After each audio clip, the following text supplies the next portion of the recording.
Yo, don't let the label you. We're in Düsseldorf, NR Weekend, and we had an international match. It's the first time we've ever had an English match outside of Berlin. And honestly, it couldn't have gone much better because I've heard a lot of voices in the crowd saying it was the match of the day. And for Germans to say that about an English battle, it means a lot.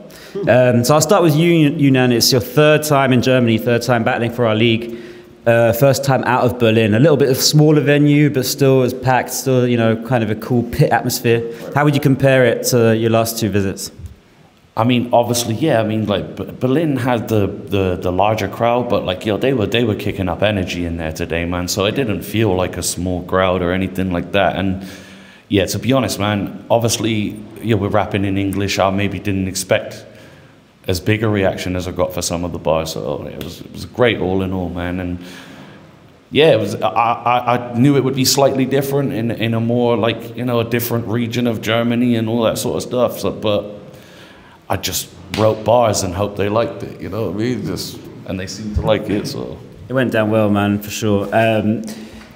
You're obviously not a native English battler, but it wasn't your first English battle. Do you feel like you maybe had some connection to the crowd? Other than, like, more than Unan, because you kind of felt, okay, these guys aren't native English, I'm not native English, maybe I can connect with them better than Unan? No, not at all, to be honest, because Unan is a familiar face for them. I saw like the poll on the Instagram post, like, who's going to think Unan is going to win? It was like everyone. So I thought, I thought it's funny because I thought it was a home match for Unan because they know him. And for me, I'm just like, there's always in football and stuff like a little rivalry between Germany and the Netherlands. And I thought maybe they were like, fucking Dutch guy coming over here. But there's also a rivalry between England and Germany, right? That's true. It's a football and a war. Yeah, I thought maybe since Harry Kane, I know it's a different region, but maybe, It's true. It's actually true. Yeah, now Arjen Robben away, Harry Kane replacement. So I thought, maybe they're mad, but... yeah, I think they fuck with it in every sense of the word fuck. Yeah, I mean, it's always interesting for me, who knows the English scene really well and knows the German scene really well, obviously, to like compare. And there's one like key difference, which is, I mean, I guess it always goes in phases, like what is popular, at the moment. And I guess in Germany at the moment, or at least we kind of, I guess, went over that now. But the last year or two, it was a lot about analytical battle rap, So a lot of the good guys, they weren't even that punchline heavy. It was more about analyzing the opponent. You guys came with a lot of punchlines, but not even punchlines, like a lot of, I guess that's what's like popping in England at the moment, is like bars, wordplay and stuff like that. It's always a risk doing that in a foreign country where people, don't have to understand you, they have to also understand the double meaning and stuff like that. Did you feel like the crowd understood more or less than you expected? I mean, it's hard to gauge because, like, obviously parts got reactions that I didn't think would get a reaction, and some parts that I thought would get a reaction didn't get as big a reaction. So I anticipated.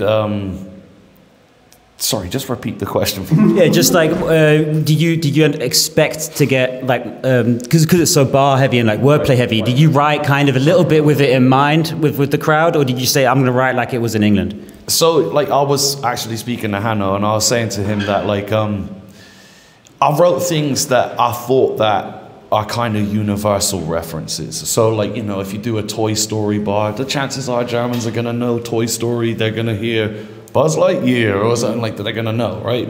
And some people who speak more fluent English obviously understand better. But the thing is the reason rapping's even harder is because there's a lot of slang, right? There's a lot of like slanting of language and things, and that's not always the most easily understandable. So I was impressed with them for understanding as much as they did. I was actually also talking to Hanno, and I think a lot of it was them understanding it because the crowd's also become a bit more educated in terms of battle rap over the years, maybe a lot more since the first time you came.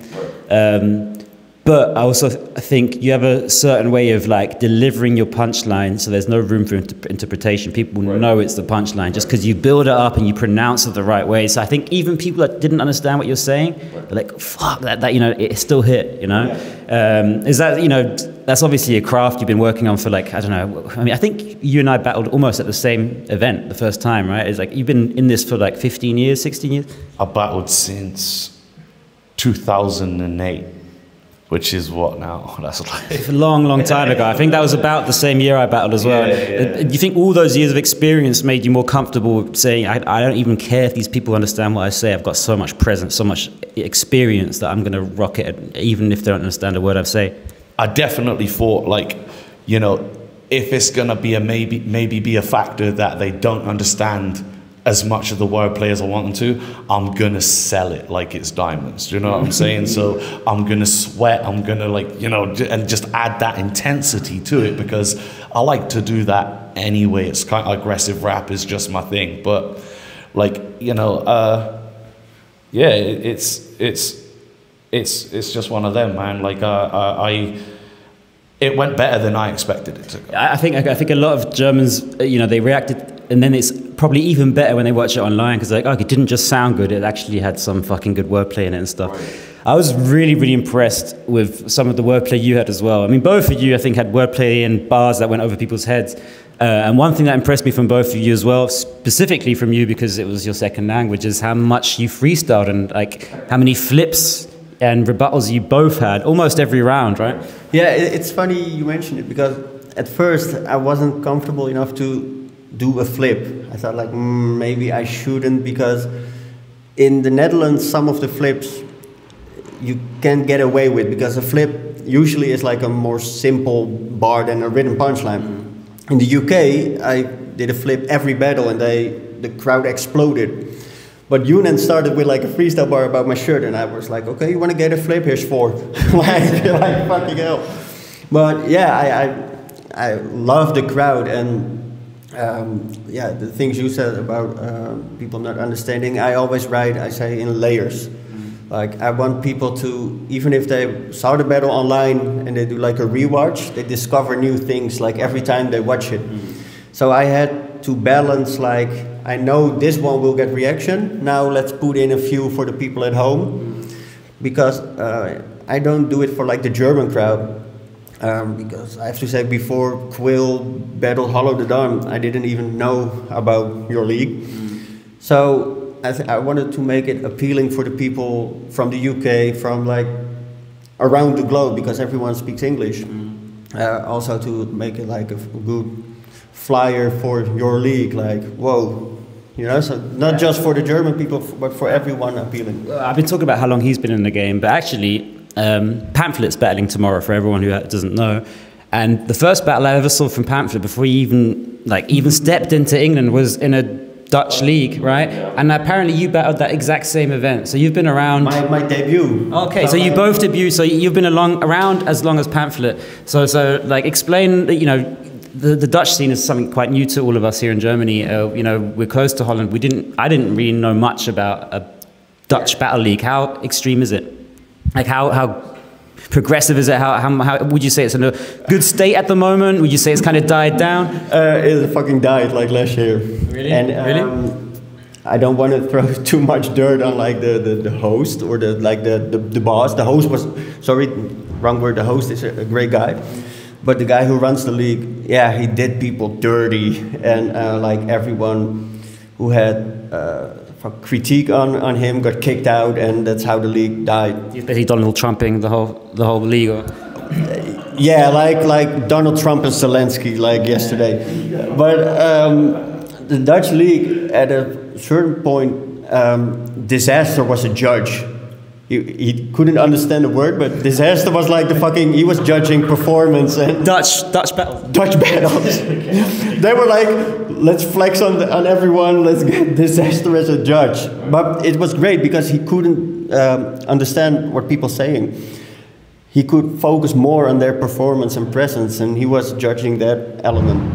But the league was big. We had Disaster battle there, like Truth. He's like an old school UK MC. Yeah, of course. Yeah, we know. Yeah, Pamphlet did his debut, and that's so smart because there were a lot of applications for Don't Flop. So he thought, let's battle. Pamphlet said before that he actually he wrote the guy and said, I'm like a legend, a battle legend in London, and he hadn't done a single battle, and he got booked based on that. I know that, yeah, and he battled Ahab, and Ahab That's a hell of a Pamphlet move to pull. Pamphlet's fucking amazing. I saw him today, and like, we started at the same day. We seen each other like a bunch of times in the UK. And hey man, who are you again? JEEVZ. Oh! He was like in his own world, but I fucking love Pamphlet, man. And yeah, indeed, he said he's a legend, and he got to battle Ahab, which was already a fucking freestyle legend in my country. And he later battled Flex Digits at Don't Flop, and he murdered it. He was crazy.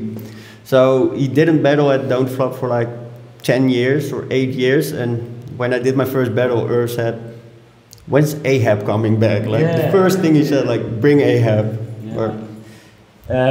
How would you describe the UK, just for people at home in Germany, because people, you know, we have to say, like, DLTLLY is partly inspired by the UK Battle League, kind of, you know, the scene there. And at least from what I see from a distance, and I haven't been there, I've been involved for a long, long time, but it kind of seems a little bit almost dead. Like, I feel sorry to say it because I fucking love English battle rap, but how would you describe the current situation in England? I mean, in short, bro, to keep it real, it is a bit dead right now. And I think there's like a number of, you know, underlying factors that make that what it is.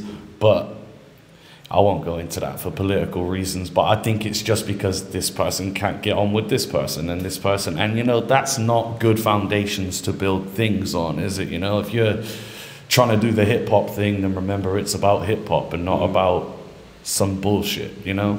So, you know, as somebody, you know, we've done battles in a similar era when you used to battle on Don't Flop and stuff, right?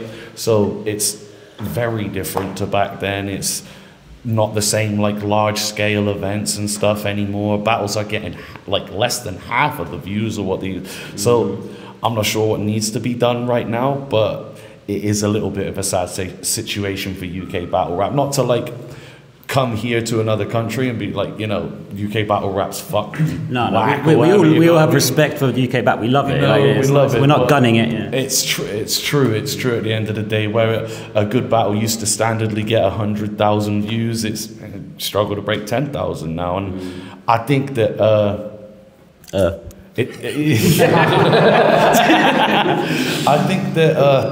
I think things need to be done about it. You know? Shout outs, Don't Flop. Nah, but you know. I'm not involved. You know. But listen, it's all love, but obviously Shotty and her, they hate each other. So the scene's fucked up, man. You guys need to make friends, go for dinner, you know, take care of things, man, because we miss it being good in the UK. For sure, man. UK breeds so many good battle rappers. It needs a good scene, right? We can't book the only fucking good UK battles in Germany. That's ridiculous, like. Right. I think it's on the rise again, to be honest, from an outside perspective. Like both Don't Flop and like Premier Battles, they do like collaboration in posts online now, like becoming friends again. I think like Checkpoint 5.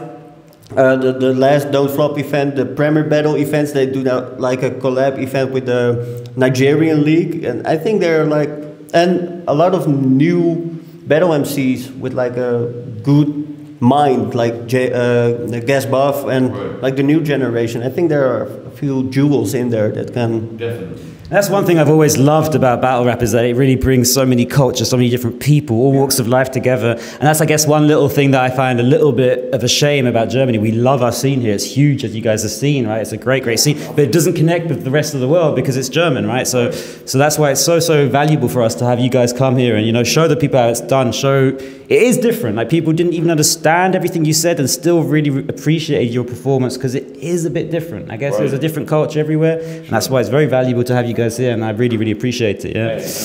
Thank you for having me, man. And we did some German things. You guys both killed it. It was UNAN against JEEVZ. You guys can watch it at home. It was unjudged, so you can decide who you thought won. I think it was a very, very close battle. UNAN, JEEVZ, Düsseldorf in a weekend. We're out. Peace.